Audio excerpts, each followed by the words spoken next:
এতগুলো দিন যখন অপেক্ষা করেছেন তখন আর কটা দিন না হয় সবুর করুন। রাম একবার সুস্থ হয়ে গেলে নিশ্চয়ই সব ফেরত দিয়ে দেবে। না না, তুমি এসবের মধ্যে কথা বলবে? হ্যাঁ, তুমি এসবের কি বোঝো? তুমি গৃহত্যাগী সন্ন্যাসী, টাকার মর্ম কি বোঝো? তুমি কোনো কথা বলবে না। আমি রামের পরিবারের কাছে জবাব চাই।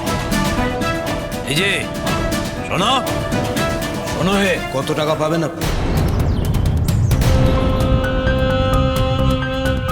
তা সুদে আসলে 190 টাকা হবে। কিন্তু শোনো, আমি আর একদিনও অপেক্ষা করতে পারবো না। এরপরও যদি অপেক্ষা করো তাহলে তুমি মরবে দত্ত। তর্কের কাছে ধরেই নিলাম যে রাম সুস্থ হলো, তাহলেও কি সে তোমার পুরো পাওনা টাকা শোধ করতে পারবে? হ্যাঁ, যা আদায় করার এখনই করে নাও দত্ত মশাই, না হলে টাকার শোকে তুমি নক্কা পাও। না, আমি আর অপেক্ষা করব না। এই যে শোনো, ওই ভিটে মাটি ছেড়ে এক্ষুনি চলে যাও, আর নাহলে টাকা ফেলো। দাঁড়ান,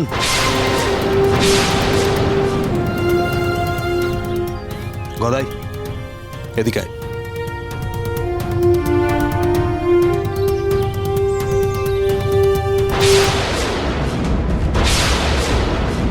এই নে, গুনে দেখ দেখি।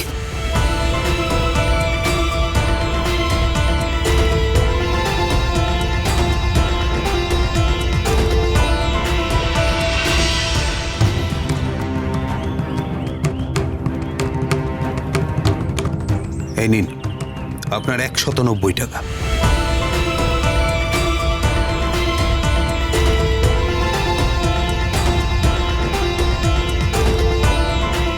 আপনার পাওনা টাকা শোধ করে দিলাম। এখানে উপস্থিত সকলে তার সাক্ষী রইল। এবার ভিটে মাটির বন্ধকি দলিল দয়া করে ফেরত দিয়ে যাবেন।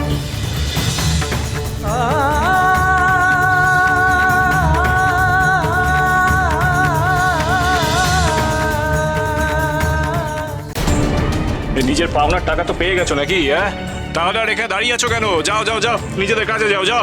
খুব টাকার গরম দেখাচ্ছিস মামা, দেখি এই গরম কতক্ষণ থাকে। চলো সবাই, চলো।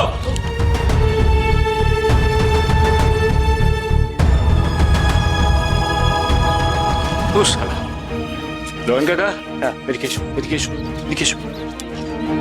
তুমি এতগুলো টাকা কোথা থেকে পেলে গো? হ্যাঁ, আর তুমি তোমার জমানো টাকাগুলো আমার জন্য দিয়ে দিলে লগেন কাকা।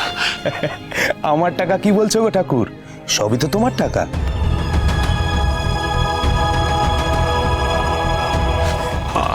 আমার আমার টাকা? আমার তো কোনো টাকা পয়সা নেই, আমি তো কাঙাল সন্ন্যাসী মানুষ। না গো ঠাকুর, এ তোমারই সঞ্চয়ের টাকা। হ্যাঁ গো বাবা ঠাকুর, তোমার যে ভক্ত শিষ্যরা আছে তারা তো সকলেই কিছু না কিছু দিয়ে যায়। হ্যাঁ, আর তুমি তো সেসব ছুঁয়েও দেখো না, তাই সেগুলো আমাদের কাছে গচ্ছিত ছিল। তা আজ বেরোবার সময় ভাবলুম সাথে করে নিয়ে যাই, যদি কাজে লেগে যায়। দেখো কেমন কাজে লেগে গেল। ভাগ্যিস। মা, ও মা, খুব খিদে গেছে গো মা, দুটো ভাত রেঁধে দাও না। তুমি তো সে কখন থেকে বলছো ভাত রাঁধবে, এখনো তো রান্নায় বসলো না। দিদিকে বললাম খেতে দিতে, বললো ঘরে চাল নেই। এখন আমরা কি খাবো মা?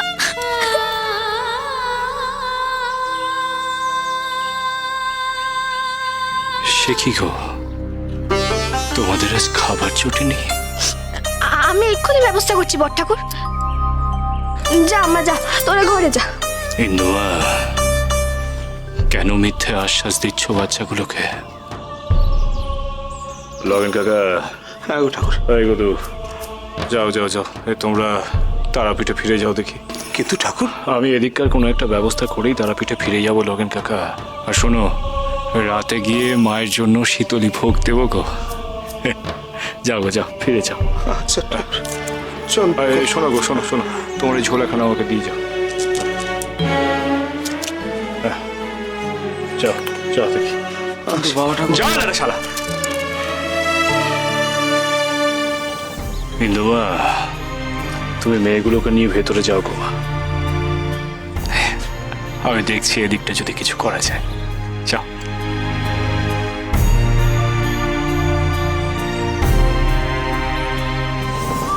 জয় তারা, জয় তারা, তারা তারা।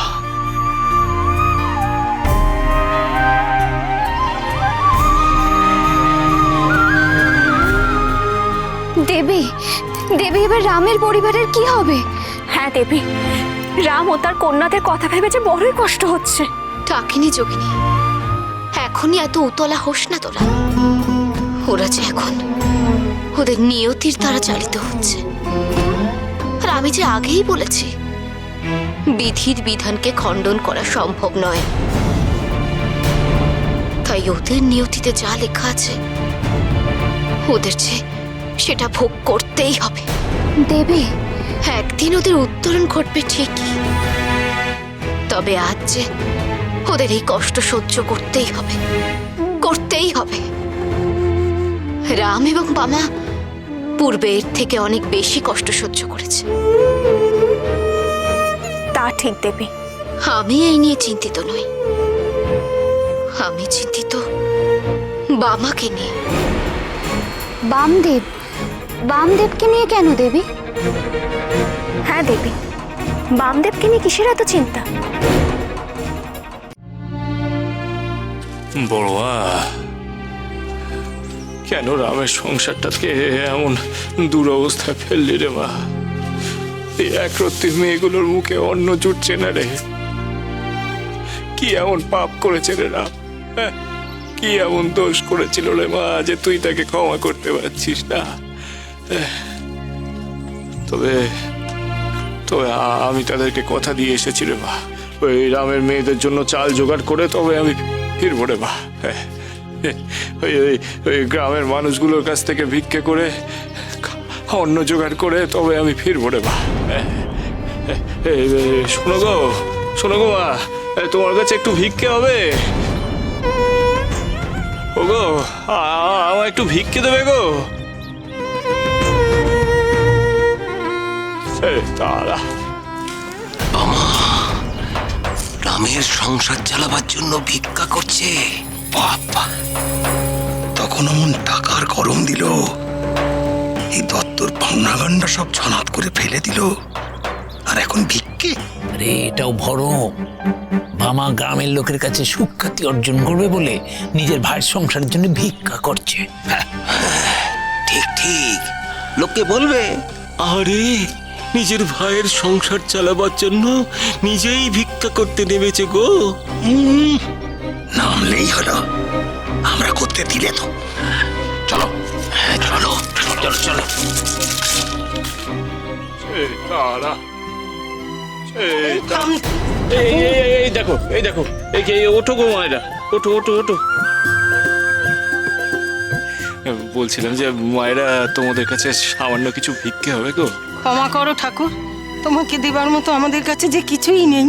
ও বেশ বেশ, এসো গো মায়েরা, খুব ভালো থেকো গো তোমরা। এসো এসো এসো এসো এসো। শোনো গো, তোমাদের কাছে সামান্য কিছু ভিক্ষে হবে? আমাকে একটু চাল ডাল কিনতে হবে গো, আমার ভাইয়েরা এগুলো না খেয়ে রয়েছে। ও গো, আমার সামান্য কটা পয়সা ভিক্ষে দেবে গো? এই দেখো। ও মা, মা, বলছি তোমাদের কাছে সামান্য কিছু ভিক্ষে হবে গো? এই দেখো, এই দেখো, এই ওঠো ওঠো ওঠো ওঠো। এই বলছিলাম যে আমার ভাইয়ের মেয়েগুলো না খেয়ে রয়েছে গো, তোমাদের কাছে সামান্য একটু ভিক্ষে হবে?